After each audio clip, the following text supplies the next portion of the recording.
আসসালামু আলাইকুম। এক মেয়ে যার চোখ ধীরে ধীরে সাদা হয়ে যাচ্ছে, একটি বাড়ি যেখানে রাতভর বাথরুমের কল নিজে থেকেই চালু হয়ে যায়, আর এক মা যে নিজের মেয়েকে ফিরিয়ে আনতে শেষ পর্যন্ত নিজের জীবন দিয়ে দেয়। কিন্তু প্রশ্ন হচ্ছে, এই মেয়েটা যেন কোনো অদৃশ্য লোকের সাথে কথা বলতো। কারা ছিল সেই অদৃশ্য লোকেরা, এবং এই বাড়িতে আসলে কি লুকিয়ে ছিল এতদিন ধরে? আজকের এই ভয়ের গল্পে আপনাকে শেষ পর্যন্ত টেনে নিয়ে যাবে, কারণ এখানে ভয়টাই শেষ নয়, ভালোবাসা হয়ে উঠেছে একটি অভিশাপের মতো। আর এমন ভয়ঙ্কর হরর গল্প পেতে চ্যানেলটি সাবস্ক্রাইব করতে ভুলবেন না। গল্পের শুরুতেই দেখা যায় একটি ভয়ানক দৃশ্য। একটি ঘরের ভিতর যেন তাণ্ডব চালিয়েছে কেউ। মেঝে জুড়ে ছড়িয়ে রয়েছে রক্ত, জিনিসপত্র এলোমেলো অবস্থায় ছড়ানো, আর কল থেকেও টুপটাপ করে পানি পড়ছে। ঘরের এক পাশে উল্টো পড়ে আছে একটি হুইল চেয়ার, আর মেঝেতে নিথর এক নারীর দেহ। এমন ভয় ও রহস্যের মাঝে দেখা যায় এক মেয়ে, যার হাতে একটি ধারালো বস্তু। সে দাঁড়িয়ে আছে নিচের দিকে তাকিয়ে। হঠাৎ করে নিজের কবজিতে সে ধারালো জিনিস চালিয়ে দেয়। সে নিজে থেকেই আত্মহত্যা করে। এরপর আমরা দেখতে পাই এক মেয়েকে, যার নাম মারিয়ানা। মারিয়ানা তার মেয়ে লোলাকে নিয়ে চলে আসে একটি পুরানো বাড়িতে। এই বাড়িটি তার নিজের নয়, সে এখানে এসেছে শুধুমাত্র লোলার চিকিৎসার জন্য। একটা কথা এখানে বেশ কয়েকবার শোনা যায়, মনে মনে নোংরা কিছু ভেবো না। এই বাক্যটা এমন ভাবে উচ্চারিত হয় যেন সেটাই আবার মানুষকে পরিচিত করে নোংরা কিছু ভাবতে। এদিকে লোলা, সে একজন অটিস্টিক মেয়ে। তার মস্তিষ্ক সাধারণ মানুষের মতো কাজ করে না। সে কারোর সঙ্গে সহজে মিশতেও পারে না, এমনকি কথা বলাও তার পক্ষে সম্ভব নয়। তবে তার একটি প্রিয় খেলনা আছে, যার সঙ্গে সে নিজেকে একটু সান্ত্বনা দেয়। এই নতুন জায়গায় এসে মারিয়ানা তার ও মেয়ের জন্য রান্না করতে থাকে। এরপর দেখা যায় মারিয়ানা আর লোলা একসঙ্গে খেতে বসেছে, কিন্তু লোলা খাবার ঠিকভাবে খেতে পারে না। এতে মা কিছুটা বিরক্ত হলেও মেয়েকে বোঝায় যে এই নতুন পরিবেশ ও নিয়ম সব তার চিকিৎসার একটা অংশ। যদি লোলা ঠিকভাবে খাবার না খায়, তাহলে সে দ্রুত সুস্থ হতে পারবে না। বর্তমানে লোলা এই নতুন জায়গাটা পছন্দ করতে পারছিল না। তখন তার মা তাকে বোঝায়, এটা তোমার জন্য নতুন একটা বাড়ি, ধীরে ধীরে তুমি এখানে অভ্যস্ত হয়ে যাবে এবং পছন্দ করবে, কারণ আমার শৈশবের স্মৃতিগুলো এখানেই লুকানো রয়েছে। মায়ের কথা শুনে লোলা খাবার খেতে শুরু করে। রাতের সমস্ত কাজ শেষ করার পর মারিয়ানা তার মেয়েকে ঘুম পাড়িয়ে দিয়ে ঘরটা গোছাচ্ছিলেন। ঠিক তখন বাথরুমের ট্যাপটি নিচ থেকে চালু হয়ে যায়। তখন মারিয়ানা আস্তে আস্তে বাথরুমে যায়। সে সেখানে গিয়ে দেখতে পায় বাথরুমের ট্যাপ থেকে পানি পড়ছে। তখন মারিয়ানা ট্যাপটা আর লাইটটা বন্ধ করে যখন সেখান থেকে বেরিয়ে আসে, তখন বাথরুমে থাকা গ্লাসটা একা একাই মাঝখান থেকে ফেটে যায়, যেটা মারিয়ানা লক্ষ্য করে না। পরের দিন সকালে মারিয়ানা লোলাকে প্রস্তুত করার সময় মারিয়ানার নজর যায় সেই আয়নার দিকে, যা আগের রাতে ভেঙে গিয়েছিল। মারিয়ানা তখন গ্লাসে হাত দিয়ে ভাবে, কালকে তো আমি এই গ্লাসটা ঠিক দেখেছিলাম, তাহলে এটা কখন ভাঙলো? এই বিষয়টা মারিয়ার কাছে একটু অলৌকিক লাগে, কিন্তু মারিয়ানা এই বিষয়টা এড়িয়ে যায়। এরপর তিনি তার মেয়েকে তার চিকিৎসার নির্দেশনা অনুযায়ী বেল থেরাপি দিতে শুরু করেন। মারিয়ানা যখন তার মেয়েকে থেরাপি দিচ্ছিল, তখন দেখা যায় তাদের বাথরুমের কলটা আবার নিচ থেকেই অন হয়ে গেছে, সেখান থেকে পানি পড়ছে। এর কিছুক্ষণ পর সেখানে লোলার ডাক্তার ম্যানুয়াল চলে আসে। এখানে দেখা যায় মারিয়ানার সাথে ম্যানুয়ালের একটা প্রেমের সম্পর্ক রয়েছে। ম্যানুয়েল লোলার কাছে গিয়ে তার খোঁজ খবর নেয়। এরপর যাওয়ার আগে ম্যানুয়াল মারিয়ানার সাথে একটু ভালোবাসা বিনিময় করে। ম্যানুয়েল চলে যাওয়ার পর এক অদ্ভুত নীরবতা নেমে আসে চারপাশে। তারপর মারিয়ানা লোলার সঙ্গে আলাপ শুরু করে একটা অদ্ভুত বিষয় নিয়ে। মারিয়ানা জানায় স্ট্রিং টেলিফোন নামের এক ধরনের খেলার কথা, যেখানে দুইটা কাপকে একটা দড়ির মাধ্যমে যুক্ত করা হয়। এক কাপ দিয়ে কথা বলা হয়, অন্য কাপ দিয়ে শোনা হয়। এই খেলাটা অনেকে আমরা ছোটবেলায় খেলেছি। যদি তুমিও খেলে থাকো তাহলে অবশ্যই কমেন্ট করে জানিয়ে দিও। তো যাই হোক, মজার বিষয় হলো এখানে এক কাপ ছিল লোলার হাতে, আর আরেক কাপ ছিল মারিয়ানার হাতে। মারিয়ানা প্রথমে নিজেই কিছু বলে, তারপর লোলাকে বলে কিছু বলতে, কিন্তু ঠিক তখন মারিয়ানার কানে আসে এক অদ্ভুত কণ্ঠস্বর। একজন জিজ্ঞেস করে, মারিয়ানা কি এখানে আছে? এই কথা শোনার সঙ্গে সঙ্গে মারিয়ানা চমকে ওঠে। সে তাড়াতাড়ি লোলাকে জিজ্ঞেস করে, তুমি এটা বলেছো? কিন্তু লোলা একেবারে নিশ্চুপ, সে কিছুই বলেনি। এরপর রাতে লোলাকে দেখা যায় খাটে বসে বই পড়ছে। তখন মারিয়ানা তার কাছে একটা বক্স নিয়ে আসে। এই বক্সটা ছিল মারিয়ানার খালা লিলিয়ানার। আর এখানে আমরা দেখতে পাই বক্সে নানা ধরনের পাথর সংগ্রহ করে রাখা আছে। মারিয়ানা বলে, তুমি জানো, লিলিয়ানা আসলে আমার মায়ের চাচাতো বোন ছিলেন, তবুও আমি তাকে খালা বলেই রাখতাম। ছোটবেলায় আমি প্রায় এখানে আসতাম, কারণ আমি পাথর নিয়ে খেলতে খুব ভালোবাসি। তারপর সে দেখায় এক বিশেষ পাথর, পিওর হার্ট স্টোন, এমন এক পাথর যা শুধুমাত্র তখনই জ্বলে ওঠে যদি কারো হৃদয় নিখুঁতভাবে পবিত্র হয়। লোলা অবাক হয়ে পাথরটা নিজের হাতে নেয়। মারিয়ানা বলে, এই পাথর শুধু তারাই দেখতে পাবে আলো ছড়াতে যাদের মন সত্যি নির্মল, মানে পবিত্র। মারিয়ানা আরও জানায়, তার খালা একদিন বলেছিলেন, তুমি যখন বড় হবে তখন আমি তোমাকে এই পাথরটা দিব, কিন্তু একটা শর্ত আছে, তোমাকে প্রতিদিন আমাদের বাড়িতে আসতে হবে, মানে এই বাড়িতে, আর তুমি আমাদের কথা যেন ভুলে না যাও। কিন্তু সময়ের সঙ্গে সঙ্গে মারিয়ানা সেই কথা রাখতে পারেনি, আর এই বাড়িতে তার যাতায়াত কমে গিয়েছিল। এখানে আমরা দেখি লোলা যেন ধীরে ধীরে সেই পাথরের ভেতরেই হারিয়ে যাচ্ছে। এটা শুধু একটা খেলনা না, মনে হচ্ছে এই পাথরটা যেন লোলাকে কোনো অজানা শক্তির দিকে টানছে। রাত গভীর হলে মারিয়ানাকে দেখা যায় সে বসে বসে কিছু একটা আঁকাচ্ছে। তখন ঘরের লাইটটা অদ্ভুতভাবে ফ্লিকার করতে শুরু করে। ঠিক তখন আবার বাথরুম থেকে এক অদ্ভুত শব্দ ভেসে আসতে থাকে।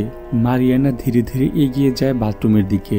বাথরুমে গিয়ে মারিয়ানা দেখতে পায় বাথরুমের কল থেকে একা একাই পানি পড়ছে। মারিয়ানা কলটা বন্ধ করে দেয়, কিন্তু মারিয়ানা বাথটবের ভেতর কিছু চুল পায়। তখন বিষয়টা তার কাছে একটু অদ্ভুত লাগে, কেননা এই বাড়িতে আসার পর থেকেই হুটহাট করে বাথরুমের কল দিয়ে একা একাই পানি পড়ে। আবার আজকে সে কিছু চুল খুঁজে পেয়েছে। কি হচ্ছে তার সাথে সে কিছুই বুঝে উঠতে পারছে না। তার মনটা কেমন জানি অস্বস্তিতে ভরে ওঠে। মারিয়ানা তখন পিছন ফিরে তাকায়। সে লোলাকে দেখতে পায় অদ্ভুতভাবে দাঁড়িয়ে আছে, কিন্তু তার চোখ একদম সাদা হয়ে আছে।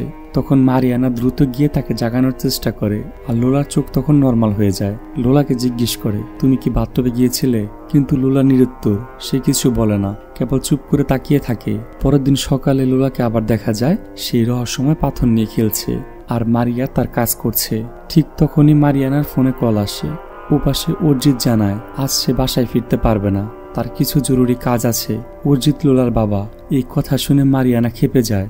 মারিয়ানা জিজ্ঞেস করে, তোমার কাজ কি বেশি গুরুত্বপূর্ণ, তোমার মেয়ের থেকেও বেশি? কিন্তু অর্জিতের কাছে হয়তো পরিবার এতটা গুরুত্বপূর্ণ ছিল না। তাদের কথা কাটাকাটি এতটাই বেড়ে যায় যে রাগের মাথায় মারিয়ানা বলে ফেলে, তাহলে আমাদের ডিভোর্স হয়ে যাক। মারিয়ানা ফোন রেখে কাঁদতে থাকে। লোলা তখন জিজ্ঞেস করে, তুমি ঠিক আছো মা? মারিয়ানা চমকে লোলার দিকে তাকায়। মারিয়ানা অবাক হয়ে যায়, তার মেয়ে আজকে একদম স্পষ্টভাবে কথা বলেছে। মারিয়ানা লোলাকে জড়িয়ে ধরে। এরপর আনন্দে মারিয়ানা ম্যানুয়ালকে জানায় এই খবর, আর অর্জিতকেও ফোন করে মেয়ের কণ্ঠ শোনাতে চায়। কিন্তু মারিয়ানা লোলাকে খুঁজে পায় না, সে হঠাৎ করেই অদৃশ্য হয়ে গিয়েছে। মারিয়ানা চারদিকে লোলাকে খুঁজতে থাকে, আর শেষমেশ সে খুঁজে পায় লোলাকে। মারিয়ানা দেখতে পায় লোলার হাতে থাকা সেই স্টিক ফোনটা দিয়ে কথা বলছে কারো সাথে। মারিয়ানা তাকে জিজ্ঞেস করে, তুমি কার সঙ্গে কথা বলছো মা? কিন্তু লোলা কিছু বলে না। পরে মা মেয়ের মাঝে অনেক আলাপ হয়। মারিয়ানা জানায়, তোমার বাবা আজ তোমার সঙ্গে দেখা করতে আসবে। এই কথা শুনে লোলা একটু চুপ করে থাকে, তারপর ধীরে বলে, আমি পছন্দ করি না যখন তোমরা দুজন সবসময় ঝগড়া করো। এই কথায় মুহূর্তে থমকে যায় মারিয়ানা। তারপর কোমল সুরে বলে, না মা, এখন থেকে আর কখনো ঝগড়া করব না আমরা। কিন্তু লোলার উত্তরটা কাঁপিয়ে তোলে তাকে, তোমার এমন প্রতিশ্রুতি দেওয়া উচিত না যা তুমি রাখতে পারবে না। এর কিছুক্ষণ পর অর্জিত সেখানে আসে। সে দেখতে চায় তার মেয়েকে, কিন্তু লোলা এখন কোনো কথাই বলছে না তার বাবার সাথে। এর কিছুক্ষণ পর ডাক্তার ম্যানুয়াল এসে হাজির হয়। মারিয়ানা তাকে নিয়ে এগিয়ে যায়। তখন ম্যানুয়াল হঠাৎ বলে বসে, আমি আজ তোমার থেকে একটা চুম্বন চাই। কথাটা শুনে মারিয়ানা কিছুটা অপ্রস্তুত হয়। সে বলে, আমার স্বামী এখানে আছে। আর এই বিষয়টা অর্জিত দেখে নেয়, কিন্তু কোনো প্রতিক্রিয়া দেখায় না। এদিকে লোলাও এখনো চুপচাপ আছে। অর্জিত ক্ষোভে ফেটে পড়ে। সে বলে, আমি এত দূর থেকে এসেছি শুধু মেয়ের মুখ থেকে একটা কথা শোনার জন্য, কিন্তু তবুও সে কিছু বলছে না। তখন ম্যানুয়াল বলে ওঠে, তাকে এটা করতেই হতো, কারণ লোলা তার মেয়ে। একজন বাবার নিজের মেয়ের সঙ্গে দেখা করার অধিকার আছে। ম্যানুয়ালের ট্রিটমেন্টে লোলা ধীরে ধীরে সুস্থ হয়ে উঠছে। তার ম্যানুয়াল তাকে নিয়মিত পরীক্ষা করছিল। সবকিছু ঠিকঠাক মনে হচ্ছে আপাতত ভাবে। ওই সময় অর্জিত মারিয়ানার দিকে তাকিয়ে বলে, তুমি তাকে বেছে নিয়েছো তাই না? মারিয়ানা চুপচাপ তার কথা শোনে। এরপর বলে, যখন তুমি আমার পাশে ছিলে না তখন সে আমার পাশে ছিল। এই কথাগুলো শুনে অর্জিত আর কিছু বলে না, শুধু ধীরে ধীরে সেখান থেকে চলে যায়। তবে যাওয়ার আগে সে তার মেয়েকে একবার শেষবারের মতো বিদায় জানায়। অর্জিত অনেক কষ্ট নিয়ে চলে যায়, কারণ শেষবারের মতো সে তার মেয়ের কথা শুনতে পারল না। এরপর রাতে দেখা যায় মারিয়ানা লোলাকে ঘুম পাড়িয়ে ম্যানুয়ালের কাছে যায়। এরপর তারা দুজন একসাথে কিছু সময় কাটায়। তারা যখন সময় কাটাচ্ছিল তখন হুট করে বাথরুমের কল একাই চালু হয়, কিন্তু মারিয়ানা এটা শুনতে পায় না। কিন্তু এই পানির শব্দে লোলার ঘুম ভেঙে যায়। সে হাঁটতে হাঁটতে চলে যায় বাথরুমে। বাথরুমের পানি বাথরুম থেকে বাইরে বের হয়ে আসছিল, আর লোলার চোখ সাদা হয়ে গিয়েছে পুরোপুরি ভাবে। আর ঠিক তখন সে দেখতে পায় বাথটবের ভেতরে বসে আছে এক ভয়ানক মহিলা। মহিলাটা লোলার গলা চেপে ধরতে নেয়। লোলা বিভৎস এই মহিলাকে দেখে ভয়ে চিৎকার দিয়ে ওঠে। মারিয়ানা তার মেয়ের চিৎকার শুনে সাথে সাথে বাথরুমে গিয়ে পৌঁছায়। মারিয়ানা লোলাকে বুকে জড়িয়ে ধরে। সে পুরোপুরি ভয়ে কাঁপছিল। কিন্তু তখন একটা বিষয় লক্ষ্য করা যায়, একটু আগে তো এই ঘরের মধ্যে চারদিকে পানি ছড়িয়েছিল, কিন্তু এখন আর সেই পানি দেখা যাচ্ছে না। এরপর মারিয়ানা তার মেয়েকে নিয়ে সেখান থেকে চলে যায়। মারিয়ানা অবাক হয়ে ম্যানুয়ালকে বলে, লোলা এই বাড়িতে আসার আগে সে কখনো ঘুমিয়ে হাঁটতো না, তাহলে এখন কেন সে ঘুমিয়ে হাঁটছে? ম্যানুয়াল হালকা গলায় বলে, লোলা আস্তে আস্তে সুস্থ হয়ে উঠছে, আর কখনো কখনো এরকম হতেই পারে। এরপর ম্যানুয়াল মারিয়ানাকে বলে, পরের বার লোলা যখন কিছু বলবে তখন তুমি সেটা রেকর্ড করে নিও। তারপর ম্যানুয়াল চুপচাপ সেখান থেকে চলে যায়। পরের দিন সকালে মারিয়ানা তার মেয়েকে গোসল করাতে আসে। মারিয়ানা তার মেয়ের সাথে কথা বলার অনেক চেষ্টা করে, কিন্তু লোলা একেবারে নিশ্চুপ। সে এক ধ্যানে তাকিয়ে থাকে। এরপর মারিয়ানা লোলাকে একটা ধাঁধা সমাধান করতে দেয়, আর সে নিজের কাজে ব্যস্ত হয়ে পড়ে। কিছুক্ষণ পর মারিয়ানা লোলাকে আর সেখানে দেখতে পায় না। তখনই মারিয়ানা দেখতে পায় লোলার দেওয়া ধাঁধাটা অদ্ভুতভাবে খুব দ্রুত সমাধান করে ফেলেছে, অথচ এটা এত সহজ ছিল না, এমনকি লোলার পক্ষেও না। মারিয়ানার মনে সন্দেহ জাগে। তখন সে মেঝেতে দেখতে পায় পানির দাগ। মারিয়ানা সে পানির দাগ অনুসরণ করে বাথরুমের দিকে চলে আসে, আর তার মেয়েকে দেখতে পায়, যেখানে লোলা আবার কথা বলতে শুরু করে। তখন মারিয়ানা তার মেয়েকে অবাক হয়ে জিজ্ঞেস করে, তুমি এত তাড়াতাড়ি এই ধাঁধাটা সমাধান করলে কিভাবে? লোলা আস্তে করে মাথা নাড়ে। সে বলে, আমি করিনি মা, এটা করেছে আমার বন্ধু যাকে তুমি দেখতে পাও না। তারা সবসময় এখানে থাকে, আর মাসিমা কিভাবে মারা গিয়েছে সবকিছু আমি জানি। মেয়ের মুখে এমন কথা শুনে মারিয়ানা থমকে যায়, তার মুখ শুকিয়ে যায়। লোলা তখন আরো বলে, এখানে অনেকে আছে মা, তাদের মধ্যে একজন হুইল চেয়ারে বসে থাকেন, তার শরীরটা বাঁকা হয়ে গিয়েছে, মাথার অনেক জায়গায় কেটে গেছে, অনেক আহত সে। আর আরেকজন, সে অনেক চিকন, আর তার হাতে সারাক্ষণ রক্ত লেগে থাকে। এই কথাটা শুনে মারিয়ানার গায়ে কাঁটা দিয়ে উঠে, তার হার্টবিট বেড়ে যায়। ঘরের বাতাসটাও যেন আগের থেকে ঠান্ডা হয়ে যায়। মারিয়ানা আর দেরি না করে সরাসরি ফোন করে ম্যানুয়ালকে ডেকে আনে, কিন্তু লোলা আবার চুপ হয়ে যায়। সে আর কোনো শব্দ করে না। সেই রাতে মারিয়ানা অবশেষে মুখ খুলে। সে বলে, আমি তো কখনো লোলাকে বলিনি আমাদের মাসিমারা কিভাবে মারা গিয়েছিলেন, তাহলে সে এসব জানলো কিভাবে? ম্যানুয়েল কিছুটা চুপ থেকে বলে, হয়তো ও আমাদের কোনো এক সময় কথা বলতে শুনেছিল। কিন্তু মারিয়ানার মুখে তখন আতঙ্ক স্পষ্ট। সে ম্যানুয়েলকে আরও বলে, আমার মনে হচ্ছে আমাদের এই বাড়ি ছেড়ে চলে যাওয়া উচিত। তখন ম্যানুয়েল মারিয়ানাকে বলে, এই বাড়িটা আমাদের জন্য শুভ, তুমি কি এই বিষয়টা লক্ষ্য করনি? তোমার মেয়ে সে এখানে এসে কথা বলতে শুরু করেছে। মারিয়ানা শান্ত গলায় বলে, কিন্তু এটা আমার কাছে স্বাভাবিক মনে হচ্ছে না। আর এখানে আমরা জানতে পারি মারিয়ানার মাসিমার আসল নাম লিলি ছিল না, তার নাম ছিল ইউজেনিক্স, আর সে আত্মহত্যা করেছিল। তার আত্মহত্যা করার আগে সমুদ্রের সৈকতের পাশে থাকা পুরনো পাথরের বক্সটা পড়ে যায় মাটিতে, আর তার নিচ থেকে বেরিয়ে আসে একটি পুরনো ডায়েরি। মারিয়ানা সেই বই খুলে পড়তে শুরু করে, আর ভেতরে যা লেখা ছিল তার গায়ের লোম দাঁড় করিয়ে দেয়। ভয়ঙ্কর সব ছবি আঁকা, ডায়েরির পাতায় পাতায় লেখা কষ্ট, ভয়, আকুতি। ডায়েরিতে লেখা ছিল, ইউজেনিক্স একসময় ম্যানুয়ালকে ভালোবাসত। সে বলেছিল আমি তার সন্তানের গর্ভধারণ করেছি। আর এই ডায়েরির প্রতিটা পৃষ্ঠা লিখে গিয়েছিল তার নিজের মাসিমা লিলিয়ানা। এই বইতে থাকা সবকিছু পড়ে মারিয়ানা ভেঙে পড়ে, আর ম্যানুয়ালকে প্রশ্ন করে, তুমি কেন আমাকে এসব কখনো বলনি? ম্যানুয়াল কিছুটা অপ্রস্তুত হয়ে বলে, আমার খালা মানসিকভাবে অসুস্থ ছিলেন, তিনি সবসময় আজে বাজে কথা লিখতেন, আর তার কথা সবটা বিশ্বাস করা যায় না।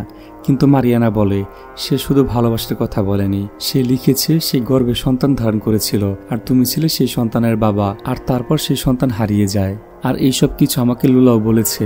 ম্যানুয়াল তখন বলে, হয়তো লুলা সেই বই পড়ে সবকিছু জেনেছে, তাই সে নিখুঁতভাবে তাদের বর্ণনা দিতে পেরেছে। আর মাসিমারা সবাই ভালো ছিল না, তাদের অতীত ছিল অন্ধকারে ঢাকা। এরপর দেখা যায় মারিয়ানা চুপ করে বসে থাকে। ঠিক তখন লুলা এসে তার মাকে বলে, মা, মাসি বলেছে ম্যানুয়াল ভালো মানুষ না, আমি চাই না সে তোমার প্রেমিক হোক। মারিয়ানা তাকিয়ে থাকে লোলার দিকে। সে জিজ্ঞেস করে, তুমি বাবা বা ম্যানুয়ালের সামনে এসব কথা কেন বলো না? লোলা ধীরে বলে, কারণ মাসি চায় না আমি আর কারোর সঙ্গে এসব নিয়ে কথা বলি। এবার মারিয়ানা চায় সত্যটা প্রমাণ করতে। সে ফোনে ভিডিও রেকর্ড চালু করে। মারিয়ানা চায় লোলার কথা রেকর্ড করতে, কিন্তু ঠিক ভিডিও চালু হতেই লোলা থেমে যায়, একটা শব্দ করে না। মারিয়ানা বিরক্ত হয়ে লোলাকে বকা দিতে শুরু করে, কিন্তু তখন লোলা শুধু বলে, মাসি বলেছে অন্য কারোর সাথে কথা বললে আমার ক্ষতি হবে, আমি শুধু তার সাথেই কথা বলবো। এই কথাটা শুনে মারিয়ানার শরীর একদম ঠান্ডা হয়ে আসে। মারিয়ানা জানে তার মাসিমারা তো মৃত, তাহলে লোলা কার সঙ্গে কথা বলছে? মারিয়ানা ভাবে হয়তো আমার মেয়েটা মানসিকভাবে অস্থির হয়ে পড়েছে, হয়তো এইসব তার কল্পনা বা সে স্বপ্ন দেখছে। এরপর রাতে ঘুমানোর সময় মারিয়ানা লোলাকে একটা ছোট লকেট দেখায় আর বলে, তুমি এটা যদি চাও তাহলে তুমি বাবা আর ম্যানুয়ালের সামনে আমার সাথে কথা বলবে, ঠিক আছে? লোলা মাথা নাড়ে। লোলা প্রতিশ্রুতি দেয় সে তাই করবে।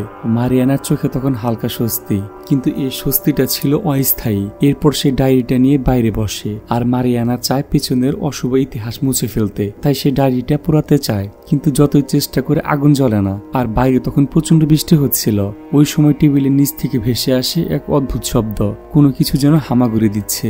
মারিয়ানা নিচে তাকায়। সে ধীরে ধীরে ঝুঁকি দিয়ে দেখার চেষ্টা করে নিচে কি আছে। চারপাশে নিস্তব্ধতা। ঠিক তখন ভয়ানক এক জিনিসে তার হাতের আগুনটা ফু দিয়ে নিভিয়ে দেয়। মারিয়ানা ভয়ে চিৎকার করে টেবিলের নিচ থেকে বেরিয়ে আসে। সে আর দেরি করে না, সে সিদ্ধান্ত নেয় সে আর এখানে থাকবে না। সে দ্রুত লোলাকে ডাকে, লোলাকে জামা কাপড় পরিয়ে দেয় আর তাকে নিয়ে বাইরে গাড়ির দিকে ছুটে যায়। যাওয়ার সময় দেখতে পায় বাথরুমের সেই কল থেকে পানি পড়ছে, কিন্তু মারিয়ানা এই বিষয়টা গুরুত্ব না দিয়ে বাসায় থেকে বের হয়ে পড়ে। বাহিরে প্রচুর বৃষ্টি হচ্ছিল তখন, কিন্তু তাদের যেতে হবে এখনই। মারিয়ানা লোলাকে নিয়ে গাড়িতে উঠে বসে, কিন্তু গাড়ি স্টার্টই নেয় না। সে হতাশ হয়ে ভাবে তার ফোনটা বাড়িতে রেখে এসেছে, তাই সে বৃষ্টিতে ভিজে আবার বাড়িতে যায় ফোনের জন্য। কিন্তু ঠিক তখন পিছনের সিটে বসা লোলা আচমকা বদলে যায়। তাকে দেখে মনে হচ্ছে তার ভিতরে অশুভ শক্তি প্রবেশ করছে। তার চোখ একদম সাদা হয়ে যায়। এদিকে মারিয়ানা ফোন নিয়ে ফিরে আসে, কিন্তু গাড়ির ভিতরে মারিয়ানা লোলাকে দেখতে পায় না। সে আবারও ছুটে যায় বাড়ির ভিতরে। মারিয়ানা লোলাকে জোরে জোরে ডাকতে থাকে। ঘরের ভিতরে অনেক পানি দেখতে পায় মারিয়ানা, তাই হাতে একটা লাইট নিয়ে বাথরুমে যায়। আর সেখানে সে দেখতে পায় লোলাকে বাথটবের ভিতর অদ্ভুতভাবে দাঁড়িয়ে আছে। তার চোখ একদম সাদা হয়ে আছে। মারিয়ানা তার মেয়েকে ডাক দেয়। ঠিক তখন পিছন থেকে ভয়ানক এক আত্মা এসে লোলাকে পানির নিচে নিয়ে যায়। মারিয়ানা চিৎকার করে ছুটে যায় বাথটবের দিকে, কিন্তু সেখানে লোলাকে আর খুঁজে পাওয়া যায় না। মনে হচ্ছে কোনো এক অদৃশ্য শক্তি লোলাকে টেনে নিয়ে গেছে তার নিজের জগতে, এক রহস্যময় রাজ্য যেখান থেকে আর ফেরা যায় না। মারিয়ানা ভয়ে কাঁপতে কাঁপতে ফোন করে পুলিশকে। সাথে সাথে পুলিশ বাড়িতে চলে আসে। তবে মারিয়ানা কিছু একটা বলতে গিয়ে থেমে যায়। সে জানে কেউ বিশ্বাস করবে না লোলা বাথটব থেকে হারিয়ে গেছে। এমন কথা বললে সবাই তাকে পাগল ভাবতে পারে, তাই সে শুধু বলে তার মেয়ে হারিয়ে গিয়েছে। আর এরপর মারিয়ানা ফোন করে অর্তিজকে। ভয় কাঁপতে কাঁপতে সে বলে ফেলে লোলা বাথটব থেকে অদৃশ্য হয়ে গিয়েছে। এরপর অর্তিজ সেখানে চলে আসে। পুলিশ তদন্ত শুরু করে। অর্তিজ গোপনে আবার মারিয়ানার কাছে আসে। সে জানতে চায় আসলে কি ঘটেছে, কিন্তু মারিয়ানা এড়িয়ে যায়, শুধু বলে আমাকে একা থাকতে দাও। তো এরপর অর্তিজ চুপচাপ সেখান থেকে চলে যায়। এর কিছুক্ষণ পর মারিয়ানা শুনতে পায় লোলার কণ্ঠস্বর, মা আমি এখানে আছি। সে চারপাশে তাকায়, কেউ নেই, কিন্তু সেই কণ্ঠ আবার আসে। তারপর সে নিয়ে আসে সেই পুরনো স্টিক টেলিফোন আর লোলার সাথে কথা বলতে শুরু করে। আর তখন লোলার কণ্ঠ ভেসে আসে, একটা ফিস ফিস করে আওয়াজ, মা ওরা আমাকে আসতে দিচ্ছে না, আমি আটকে গেছি, এই লোকগুলো আমাকে যেতে দিচ্ছে না মা, ওরা চায় তুমি তাদের জন্য কিছু একটা করো, তুমি তাদেরকে সাহায্য করো। এইসব কথা শুনে মারিয়ানার গলা শুকিয়ে যায় এবং এরপর গল্প নেয় এক ভয়ানক মোড়ে। প্রকাশ পায় একটি ভয়ানক সত্যি। ম্যানুয়েল লিলিয়ার বিশাল সম্পত্তির কথা জেনে তাকে প্রেমের ফাঁদে ফেলেছিল। সে স্বাক্ষর করিয়েছিল সব কাগজে আর সব সম্পত্তি লিলিয়ার থেকে লিখে নেয়। লিলিয়ানা গর্ভবতী হয়, কিন্তু তার বোন ইউজেনিক্স এতে রাজি ছিল না। সব জেনে মারিয়ানা এবার ম্যানুয়েলকে ডাকে আর তাকে চা খেতে দেয়, আর সে চায়ে ছিল বিষ মিশানো। ম্যানুয়েল ধীরে ধীরে রক্ত বমি করতে থাকে। মারিয়ানা তখন আয়নার সামনে গিয়ে তার খালার আত্মার কাছে মিনতি করে, আমি তোমার কথা মতো সব করেছি, আমার মেয়েকে এখন ফেরত দাও। তারপর আয়নাটা নিচ থেকেই ভেঙে যায়। এটা ছিল মৃতদের জগতে ঢোকার পথ। ঠিক তখন মারিয়ানার ফোনে কল আসে। ফোনের ওই পাশে ম্যানুয়েল, যিনি এখন আর জীবিত নন। এরপর দেখা যায় ম্যানুয়েলের আত্মা বলছে তুমি এখানে আসো। তো এরপর মারিয়ানার কাছে তার খালা এসে বলে তুমি এখনই এই কাচের টুকরো দিয়ে আত্মহত্যা করো। তখন মারিয়ানা সেই বাথটবের উপর গিয়ে বসে আর কাচের টুকরো দিয়ে হাত কেটে আত্মহত্যা করে। পরের দিন অর্তিজ এসে দেখে ম্যানুয়াল আর মারিয়ানার মৃতদেহ। তখন সে মারিয়ানার মৃতদেহ উঠিয়ে নেয়। সে মারিয়ানাকে জড়িয়ে ধরে। আর এখানে সবচেয়ে দুঃখজনক ব্যাপার হচ্ছে অভিশাপ এখনো রয়ে গেছে। তো এরপর দেখা যায় অর্তিজ বাড়িটি বিক্রি করে দিয়ে চলে যাচ্ছিল। তবে আমরা দেখি লোলা তার মাকে আর খালাদের অন্য জগতে দেখতে পায়, যেখানে তার এখন শান্তিতে আছে। আর এখানেই এই গল্পটি শেষ হয়ে যায়। তো গল্পটি তোমাদের কেমন লাগলো অবশ্যই কমেন্ট করে জানিয়ে দিও। আর চ্যানেলটি কিন্তু অবশ্যই সাবস্ক্রাইব করবে। তো সবাই ভালো থাকো, সবাইকে ভালো রাখো। আল্লাহ হাফেজ।